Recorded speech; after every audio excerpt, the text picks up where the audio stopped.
오늘 함께 보실 말씀은 마태복음 14장 13절에서 22절까지의 말씀입니다. 마태복음 14장 13절에서 22절까지의 말씀을 제가 새번역 버전으로 봉독해 드리도록 하겠습니다. 예수께서 그 말을 들으시고 거기에서 배를 타고 따로 외딴 곳으로 올라가셨다. 이 소문이 퍼지니 무리가 여러 동네에서 몰려나와서 걸어서 예수를 따라왔다. 예수께서 배에서 내려서 큰 무리를 보시고 그들을 불쌍히 여기시고 그들 가운데서 앓는 사람들을 고쳐주셨다. 저녁 때가 되니 제자들이 예수께 다가와서 말하였다. 여기는 빈들이고 날도 이미 저물었습니다. 그러니 무리를 헤쳐보내어 제각기 먹을 것을 사 먹게 마을로 보내시는 것이 좋겠습니다. 예수께서 그들에게 말씀하셨다. 그들이 물러갈 필요 없다. 너희가 그들에게 먹을 것을 주어라. 제자들이 예수께 말하였다. 우리에게 있는 것이라고는 빵 5개와 물고기 2마리밖에 없습니다. 이때 예수께서 말씀하셨다. 그것들을 이리로 가져오너라. 그리고 예수께서는 무리를 풀밭에 앉게 하시고 나서 빵 5개와 물고기 2마리를 들고 하늘을 우러러보시고 축복 기도를 드리신 다음에 떼어서 제자들에게 주시니 제자들이 이를 무리에게 나누어 주었다. 그들은 모두 배불리 먹었다. 남은 부스러기를 모으니 12광주리에 가득 찼다. 먹은 사람은 여자들과 어린아이들 외에 어른 남자만도 5,000명쯤 되었다. 예수께서는 곧 제자들을 재촉하여 배에 태워서 자기보다 먼저 건너편으로 가게 하시고 그동안에 무리를 헤쳐 보내셨다. 아멘. 프랑스에 들레즈라는 철학자가 있습니다. 이 철학자는 현대 사회의 특징을 대나무의 뿌리 구조에 비유해서 설명합니다. 대나무의 뿌리 구조는 리좀이라고 하는데 이 리좀은 독특한 구조를 가지고 있습니다. 이 대나무의 뿌리는 줄기처럼 생겨서 땅속에서 계속 옆으로 퍼져나갑니다. 그리고 그 퍼져나간 곳에서 새롭게 죽순을 싹 틔우면 그곳에 새로운 대나무가 자라나게 됩니다. 대나무의 뿌리는 서로 촘촘하게 연결되어 있기에 대나무 한 그루만 덩그러니 서 있는 것을 발견하기는 좀 어렵습니다. 오히려 여러 그루의 대나무가 함께 모여 있거나 혹은 아예 대나무 숲을 이루기도 합니다. 이 대나무 뿌리가 촘촘히 연결되어 있는 모습처럼 어디가 중심인지 알 수 없고 어디가 변두리인지 알 수 없는 모습, 이런 모습이 현대사회의 모습과 닮아 있다고 들레즈는 이야기하는 것이죠. 들레즈는 어떤 특정한 나라를 생각하면서 이 개념을 이야기한 것은 아니었지만 한국의 사회 철학자 송두율이라는 분은 이 리좀이라는 개념을 한국이라는 사회를 설명하는 데 사용합니다. 그분의 설명에 따르면 한국 사회 혹은 동양의 사회는 대나무 숲과도 같은 모습입니다. 겉으로는 한 그루의 나무가 서 있는 것처럼 보일 수 있지만 그 땅 속으로는 옆에 있는 다른 나무들과 다 연결이 되어 있는 대나무 숲. 관계를 중요하게 여기고 공동체를 중요하게 여기는 한국 사회, 그리고 동양 사회의 모습이 그 대나무 숲과 닮아 있다는 거죠. 그에 비해서 서양 사회는 상수리 나무 숲과 같은 모습을 가지고 있다고 이야기합니다. 숲으로 서 있는 듯 하지만 어쨌든 뿌리는 각자 독립된 뿌리를 가지고 있는 상수리 나무처럼 서양 사회는 좀 더 독립적이고 개인적인 성향이 강하다는 거죠. 동의되는 부분이 있는 분석입니다. 하지만 이 분석은 20년 전의 분석이기 때문에 2023년도의 한국 사회를 설명하기에는 무리가 있기도 합니다. 한국 사회는 최근 언제 그랬나 싶을 정도로 공동체주의보다는 개인주의적인 성향이 점차 강해지고 있는 것 같습니다. 대표적으로 한국에서 공동체를 더욱 단단하게 확인하는 시간이었던 명절은 이제 많은 이들에게 귀찮고 스트레스만 받는 시간이 되었습니다. 명절이 되면 당연히 친척들이 모여야 한다는 인식도 점점 사라지고 해외여행으로 개인으로 혹은 핵가족 규모로 이 명절을 즐기는 사람들이 더 늘어나는 것 같습니다. 또 20년 전에는 나이가 많다는 이유로 혹은 학교에 좀 일찍 들어갔다는 이유만으로 다른 이들에게 충고하고 조언하는 것이 아주 자연스러웠습니다. 하지만 이젠 다른 이들의 삶을 조금만 평가하거나 간섭하려고 하면 꼰대라는 평가를 듣기 일쑤입니다. 저는 이런 변화가 마냥 나쁘다고 생각하지 않습니다. 명절은 저도 어렸을 때부터 세상에서 제일 싫은 날 중에 하나였고, 제게 함부로 조언하는 사람들은 20년 전에도 여전히 싫어했기 때문이었죠. 하지만 개인적인 이유를 넘어서서 생각해봐도 그렇습니다. 우리 한국 사회가 공동체적 문화를 지니고 있어서 좋은 점들도 물론 있었지만 부작용들도 상당했기 때문입니다. 그에 대한 반작용 혹은 정화의 과정으로 이런 현상들이 생겨나는 것은 당연하다고까지 여겨집니다. 하지만 때로는 공동체가 해체되고 개인의 삶이 중요하게 여겨지는 문화 속에서 가끔은 나만 중요하다고 생각하는 이기주의의 분위기가 더 강해지고 있는 것은 아닌지 생각하게 될 때도 있습니다.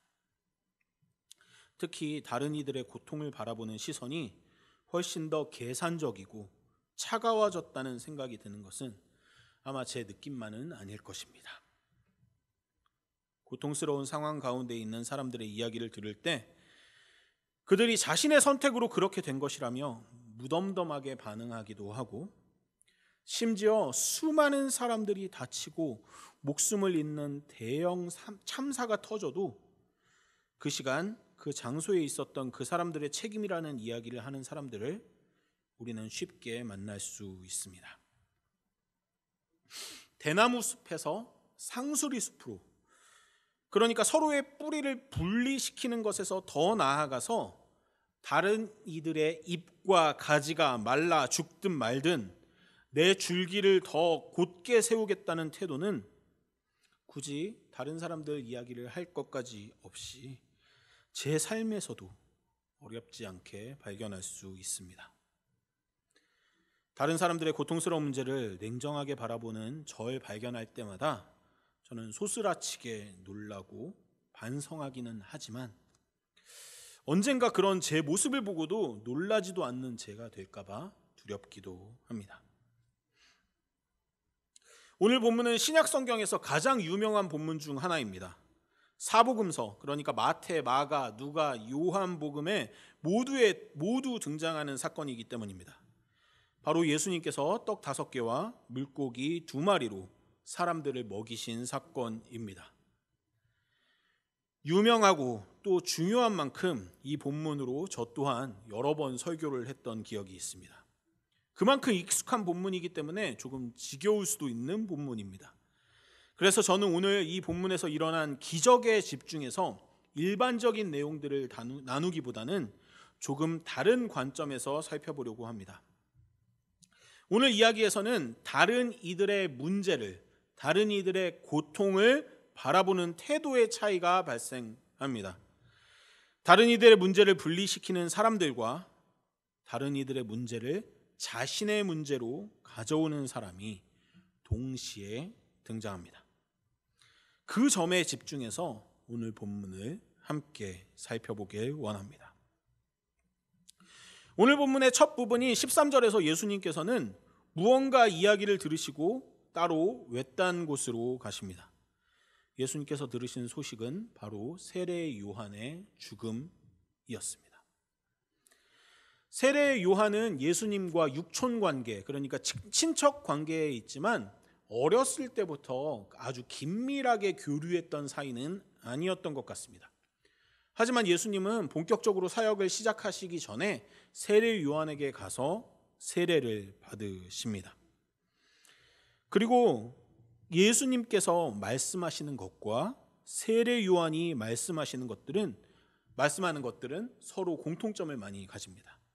사람들에게 회개를 촉구하고 하나님의 나라가 가까이 왔다는 것을 계속해서 말하는 것은 세례 요한과 예수님의 공통된 특징입니다. 일부 신학자들은 이런 점들 때문에 예수님께서 사역을 하기 전에는 세례 요한의 제자로 있었다고까지 해석하는 사람들도 있습니다. 두 사람은 그만큼 정서적으로 가까웠던 사이였습니다. 그렇게 함께 하나님 나라를 선포하던 세례 요한이 헤롯에게 죽임을 당했다는 소식은 예수님께도 충격으로 다가왔을 것입니다. 예수님은 그 마음을 추스르고자 외딴 곳에서 시간을 가지려고 하셨습니다. 하지만 예수님이 어디 계신지 알게 된 사람들은 예수님을 가만히 두지 않고 예수님을 따라갑니다. 한두 사람이 아니라 무리를 이루어서 많은 사람들이 예수님께로 나아갑니다. 예수님은 그들을 불쌍히 여기시고 그들 중에 있는 병자를 고쳐주시는 등 그들의 문제를 해결해 주십니다. 시간이 지나서 저녁이 되자 문제가 또 한 가지 생겼습니다. 예수님께서 가셨던 곳은 빈들이었고 먹을 것을 찾기 어려운 지역이었습니다. 예수님의 제자들은 그 많은 사람들을 먹일 수 있는 음식을 구할 수 없음을 예수님께 호소합니다. 예수님의 제자들이 예수님께 이런 이야기를 하는 것은 어찌 보면 당연한 일이었습니다. 당시 랍비의 제자들은 그러니까 선생님의 의식주를 책임져야 했습니다. 제자들이 어찌 예수님의 먹을 것은 구해올 수 있었겠지만 수많은 사람들이 배를 곪고 있는 상황에서 예수님께서 혼자 식사를 드시는 것은 아마 불편한 상황이 될 것이 뻔했습니다. 그러니 일단 사람들을 흩어버리기 위해서 제자들은 예수님께 요청합니다. 하지만 예수님께서는 그들에게 말씀하십니다. 너희가 먹을 것을 주라고요. 제자들에게는 당황스러운 말씀입니다. 그래서 그들은 대답합니다. 떡 5개와 물고기 2마리밖에 없습니다. 요한복음에서는 이 음식이 한 아이가 가지고 나온 것으로 기록되어 있습니다. 어쩌면 그 아이나 지금 제자들이나 한 사람이 먹을 만한 음식을 예수님께 드리길 원해서 가지고 나왔는지도 모르겠습니다. 그들의 의도야 어찌 되었든 간에 예수님께서는 그 음식을 혼자 드시지 않으시고 그 음식에 축사하시고 사람들에게 배부르게 먹이십니다. 먹고 남은 조각이 12광주리에 가득 찰 정도로 말이죠.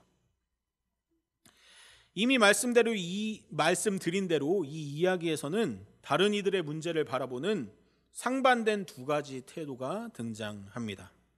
그것은 바로 제자들의 태도와 예수님의 태도입니다.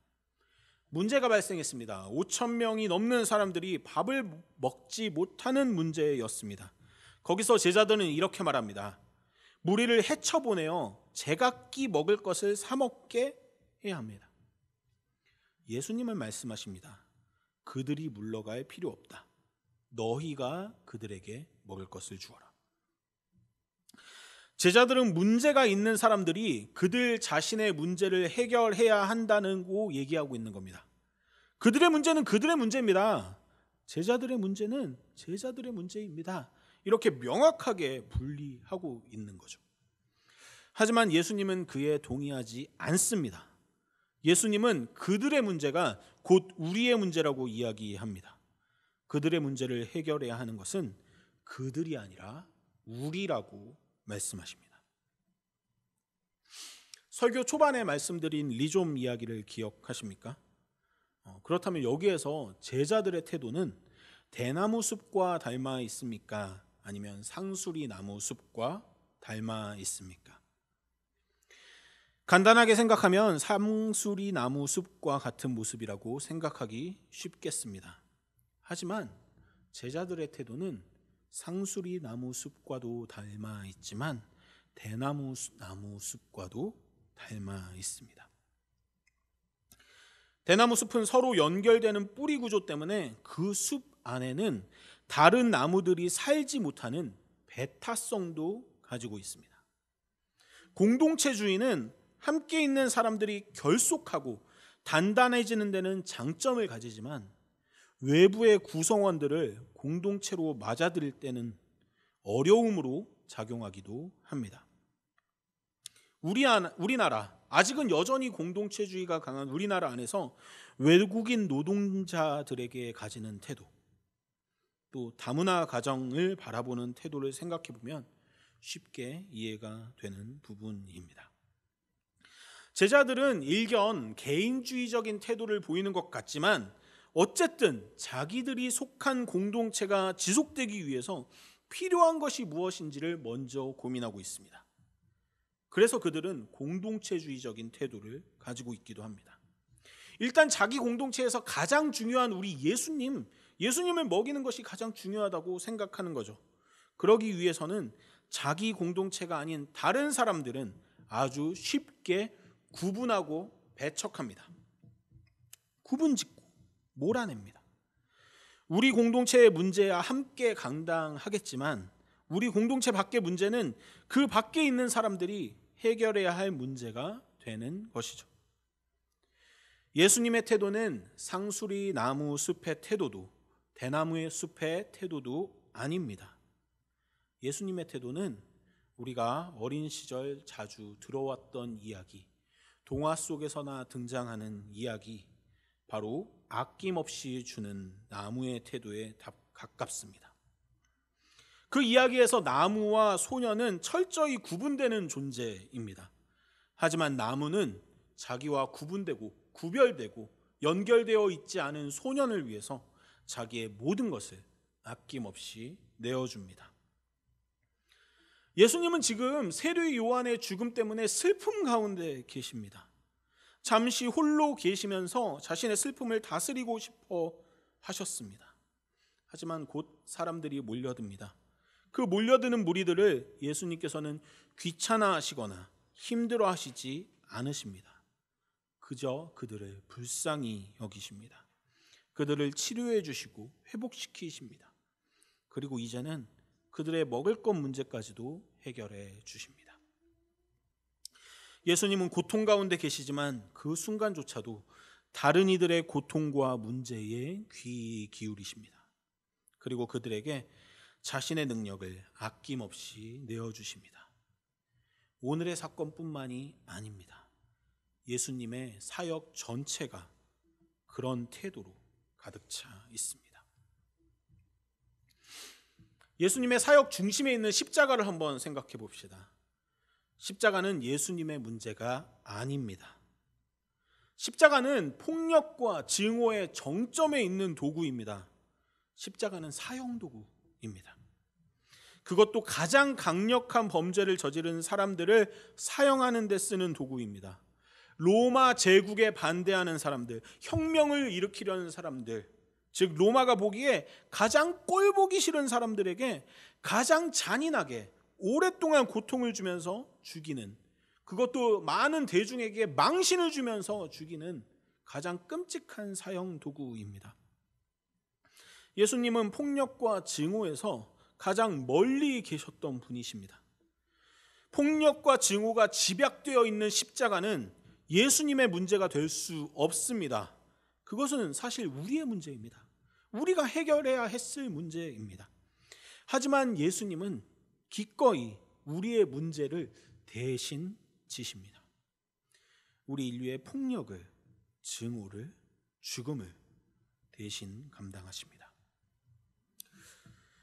오늘 오병이어 사건과 예수님의 십자가 사건 전 마지막 만찬, 이 두 가지 사건은 초대교회 성찬 예식의 기원이 됩니다. 성찬 예식은 예수님의 살과 피, 예수님의 행하신 일들과 죽음을 기념하는 행위입니다. 오늘날에는 작은 빵 조각과 조금의 포도주를 함께 나누어 마시는 것으로 간소화되었지만 초대교회에서 성찬의 시간은 구성원들 각자가 먹을 것을 가지고 나와서 나눠 먹는 시간이었습니다.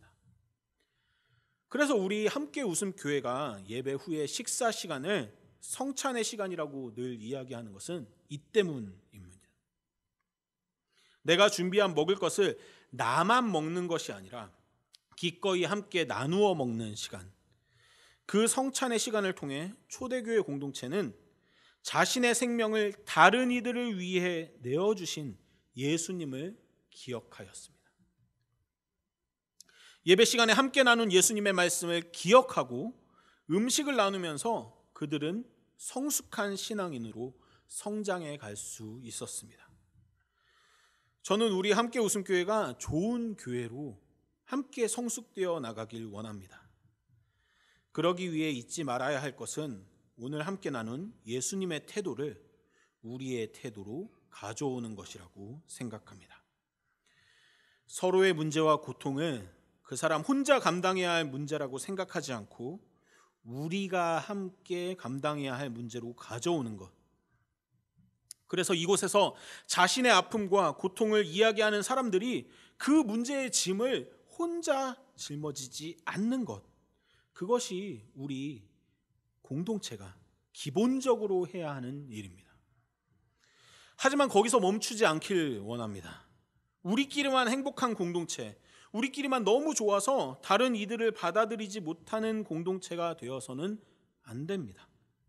우리를 챙기는데 너무 많은 에너지를 쓰느라 우리 교회 외부에서 고통당하는 사람들의 문제에 침묵하는 교회가 되어서는 안 됩니다. 우리 함께 웃음교회는 개척교회입니다. 아직 만들어진 지 3개월도 되지 않은 교회입니다. 하지만 우리 교회가 감당할 수 있는 교회 밖의 책임이 무엇인지 계속해서 고민하는 교회였으면 좋겠습니다. 우리 공동체 밖에 있는 문제들 또한 우리 공동체가 함께 감당할 수 있는 지점들을 찾아내는 것, 그것이 우리 함께 웃음교회가 그리고 이 자리에 계신 모든 분들이 함께 예수님을 닮아가는 방법이라고 생각합니다. 제가 여러분들을 이 교회로 초대해 드릴 때 한 가지 계획한 것이 있었습니다. 그것은 어느 정도 우리 교회가 안정되고 우리가 준비되면 우리가 보호 종료 아동들을 함께 섬기고 그들과 함께하는 교회가 되었으면 좋겠다고 말이죠. 그 일이 하루빨리 우리가 감당할 수 있는 일이 되기를 저는 지금도 계속해서 기도하고 있습니다. 하지만 그 일뿐만이 아니라 여러분 눈에 보이시는 우리 교회 외부에 있는 고통들, 아픔들, 눈물들이 함께 이곳에서 공유되어지고 그것들을 같이 감당하는 공동체가 되길 원합니다. 제 생각뿐만이 아니라 여러분들의 생각도 이곳에서 실현될 수 있었으면 좋겠습니다. 우리 예수님처럼 서로를 돌아볼 수 있었으면 좋겠습니다. 서로의 문제를 우리가 함께 감당해야 할 문제로 가져올 수 있었으면 좋겠습니다. 그리고 우리 밖에 있는 사람들의 문제 또한 어떻게 함께 감당할 수 있을지 늘 고민하는 공동체가 되면 좋겠습니다. 그렇게 함께 예수님을 닮아 성숙해 나가는 공동체가 되길 간절히 소망합니다. 그렇게 해나가는 저와 여러분에게 우리 함께 웃음교회에게 하나님께서 필요한 지혜와 용기, 사랑의 능력들을 풍성하게 허락하시길 간절히 소망합니다. 기도하시겠습니다. 무한하신 하나님, 우리는 참 작고 유한합니다. 우리 각자는 나 자신에게 주어진 문제를 해결하려고 노력하는 그 삶만으로도 참 힘겹습니다. 하지만 우리 각자가 자기에게 짊어지워진 문제만을 가지고 버거워하기보다는 그 문제를 함께 나누고 함께 고민하는 공동체를 만들어 가려고 하는 사람들이 여기 모였습니다. 우리 함께 웃음교회가 정말로 서로의 문제를 함께 감당하는 성숙한 공동체가 되게 도와주세요. 더 나아가 우리 공동체 외부에 있는 사람들의 문제를 함께 기도하고 함께 울어주며 작은 부분이라도 함께 감당하는 공동체가 되길 원합니다.